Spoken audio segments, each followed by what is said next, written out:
ನಮಸ್ಕಾರ, ನೀವು ನೋಡ್ತಾ ಇದ್ದೀರಾ ಶ್ರೀ ಮಾರಿಕಾಂಬಾ ಡಿಜಿಟಲ್ ಟಿವಿ. ನಾನು ಸೃಷ್ಟಿ ನಾಯ್ಕ್. ಕಾರವಾರ ಮೂಲದ ಮೀನುಗಾರಿಕಾ ಬೋಟ್ ಒಂದು ಗೋವಾ ಸಮುದ್ರ ಪ್ರದೇಶದಲ್ಲಿ ಮುಳುಗಡೆಯಾಗಿರುವ ಘಟನೆ ಮೀನುಗಾರರಲ್ಲಿ ಆತಂಕ ಸೃಷ್ಟಿಸಿದೆ. ಆಳ ಸಮುದ್ರ ಮೀನುಗಾರಿಕೆಗೆ ತೆರಳಿದ್ದ ಶ್ರೀ ಅಮ್ಮ ಹೆಸರಿನ ಪರ್ಷಿಯನ್ ಮಾದರಿಯ ಬೋಟ್ ಗೋವಾದ ಬೇತುಲ್ ಸಮುದ್ರ ಪ್ರದೇಶದಲ್ಲಿ ಮುಳುಗಡೆಯಾಗಿದ್ದು, ಬೋಟ್ನಲ್ಲಿದ್ದ 22 ಮೀನುಗಾರರನ್ನು ರಕ್ಷಣೆ ಮಾಡಲಾಗಿದೆ. ಅಕ್ಕಪಕ್ಕದಲ್ಲಿ ಮೀನುಗಾರಿಕೆ ನಡೆಸುತ್ತಿದ್ದ ಮೀನುಗಾರರ ಸಮಯ ಪ್ರಜ್ಞೆಯಿಂದ ದೊಡ್ಡ ಅನಾಹುತವೊಂದು ತಪ್ಪಿದಂತಾಗಿದೆ. ಹಾಗಾದ್ರೆ ಅಲ್ಲಿ ನಡೆದಿದ್ದೇನು? ಇಲ್ಲಿದೆ ಸಂಪೂರ್ಣ ವರದಿ. ಉತ್ತರ ಕನ್ನಡ ಜಿಲ್ಲೆಯ ಕಾರವಾರ ಮೂಲದ ಮೀನುಗಾರಿಕಾ ಬೋಟ್ ಒಂದು ಗೋವಾ ಸಮುದ್ರ ಪ್ರದೇಶದಲ್ಲಿ ಮುಳುಗಡೆಯಾಗಿರುವ ಘಟನೆ ನಡೆದಿದೆ. ಕಾರವಾರ ತಾಲೂಕಿನ ಮುದಗಾ ಬಂದರಿನಿಂದ ಸುಮಾರು 1 ವಾರದ ಹಿಂದೆ ಆಳ ಸಮುದ್ರ ಮೀನುಗಾರಿಕೆಗೆ ತೆರಳಿದ್ದ ಶ್ರೀ ಅಮ್ಮ ಹೆಸರಿನ ಪರ್ಷಿಯನ್ ಮಾದರಿಯ ಮೀನುಗಾರಿಕಾ ಬೋಟ್ ಗೋವಾದ ಬೇತುಲ್ ಸಮುದ್ರ ಪ್ರದೇಶದಲ್ಲಿ ಅಪಘಾತಕ್ಕೀಡಾಗಿದೆ. ಮುದಗಾದ ದಿನೇಶ್ ಕಾಂಚನ್ ಎಂಬುವವರ ಮಾಲೀಕತ್ವದ ಈ ಬೋಟ್ನಲ್ಲಿ ಒಟ್ಟು 22 ಮಂದಿ ಮೀನುಗಾರರು ಇದ್ದರು ಎಂದು ತಿಳಿದು ಬಂದಿದೆ. ಸಮುದ್ರ ಮಧ್ಯೆ ಏಕಾಏಕಿ ಬೋಟ್ಗೆ ತಾಂತ್ರಿಕ ದೋಷ ಉಂಟಾಗಿ ನೀರು ತುಂಬಲಾರಂಭಿಸಿದ ಪರಿಣಾಮ ಬೋಟ್ ಮುಳುಗಡೆಯಾಗಿದೆ ಎನ್ನಲಾಗಿದೆ.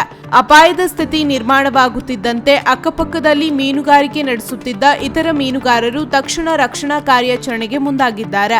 ಸಮಯ ಪ್ರಜ್ಞೆಯಿಂದ ಕಾರ್ಯಾಚರಣೆ ನಡೆಸಿದ ಮೀನುಗಾರರು ಬೋಟ್ನಲ್ಲಿದ್ದ ಎಲ್ಲಾ 22 ಮಂದಿಯನ್ನು ಸುರಕ್ಷಿತವಾಗಿ ರಕ್ಷಿಸುವಲ್ಲಿ ಯಶಸ್ವಿಯಾಗಿದ್ದಾರೆ. ಈ ಘಟನೆಯಲ್ಲಿ ಯಾವುದೇ ಪ್ರಾಣಾಪಾಯ ಸಂಭವಿಸದಿದ್ದರೂ ಬೋಟ್ ಹಾಗೂ ಮೀನುಗಾರಿಕಾ ಬಲೆಗಳು ಸಮುದ್ರ ಪಾಲಾಗಿರುವುದರಿಂದ ಕೋಟ್ಯಾಂತರ ರೂಪಾಯಿ ನಷ್ಟ ಉಂಟಾಗಿದೆ ಎಂದು ಅಂದಾಜಿಸಲಾಗಿದೆ. ಘಟನೆ ಬಳಿಕ ಮೀನುಗಾರರಲ್ಲಿ ಆತಂಕದ ವಾತಾವರಣ ನಿರ್ಮಾಣವಾಗಿದ್ದು, ಸಮುದ್ರ ಮೀನುಗಾರಿಕೆಯಲ್ಲಿ ಸುರಕ್ಷತಾ ಕ್ರಮಗಳನ್ನು ಮತ್ತಷ್ಟು ಬಲಪಡಿಸಬೇಕೆಂಬ ಆಗ್ರಹ ಕೇಳಿಬರುತ್ತಿದೆ.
जाल के दूसरा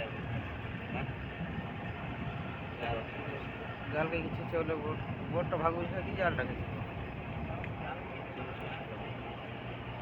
এটা লাগে ছুটিয়া পড়ছে না সড়ক